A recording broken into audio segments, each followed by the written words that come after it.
mükafatlandırma mərasimi keçirilib. Müsabiqənin təşkilatçısı qismində çıxış edən IDP təşkilatının Azərbaycandakı nümayəndəsi GRBS şirkətlər qrupuna daxildir. Bu tədris mərkəzi Azərbaycan gənclərinin Böyük Britaniya, Amerika Birləşmiş Ştatları, Kanadaya, Avstraliyaya və Yeni Zelandiyaya xaricdə təhsil məqsədləri üçün göndərilməsini həyata keçirir. Tədbirdə şirkətlər qrupunun direktoru Bəhram Qurbanov Ulu Öndər Heydər Əliyevin vətən qarşısında müstəsna xidmətlərindən danışdı.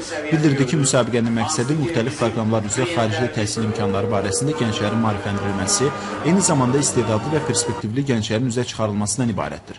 Tədbirdə ölkəmizin müxtəlif regionlarından 198 gəncin qatıldığı və may ayının 10-da keçirilən xaricdə təhsil üzrə 1-ci Ümumrespublika IDP Kuboku müsabiqəsinin qalibləri mükafatlandırıldı. Ümumilikdə 10 mükafatdan ibarət olan müsabiqənin birinci yerinə sahiblənən Milli Aviasiya Akademiyasının 4-cü kurs tələbəsi Kamran Həsənov IDP təşkilatının Azərbaycandakı nümayəndəliyi tərəfindən Böyük Britaniyaya ingilis dilinin təkmilləşdirilməsi kursuna göndəriləcək.